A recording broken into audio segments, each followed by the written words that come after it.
ఎలాంటి ఎరువులు ఇవ్వలేదండి నేను.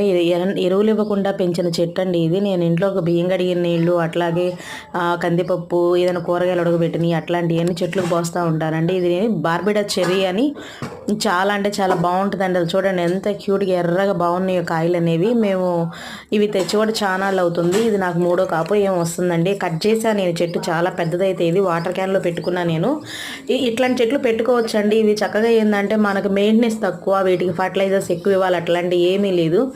నేనైతే ఏమి ఇవ్వలేదండి. బియ్యం నీళ్ళు పోస్తాను. అప్పుడప్పుడు కూరగాయలు నీళ్ళలో పడేసి కోసిన నీళ్ళు, ఆ నీళ్ళు పోస్తాను. అట్లాగే ఇస్తా ఉంటాను. కానీ చెట్టుకి కాయలు చక్కగా వచ్చినాయి. ఇంతకుముందు ఇంకా పెద్ద చెట్టు అండి, చాలా కాయలు వచ్చాయి. నేను కట్ చేశాను పేనుబంక వచ్చిందని. అయినా ఉన్న 4 కొమ్మలకు కూడా చక్కగా కాయలు వచ్చినాయండి. టేస్ట్ మాత్రం బాగుంటుంది. ఎవరైనా కావాలంటే ట్రై చేయండి. మీషోలో దొరికిద్దండి ఈ చెట్టు, తక్కువ రేటుకే వచ్చింది. తెచ్చుకుని పెట్టుకోండి. చక్కగా ఇట్లా మనం పండించుకుని తింటే బాగుంటుంది కదా.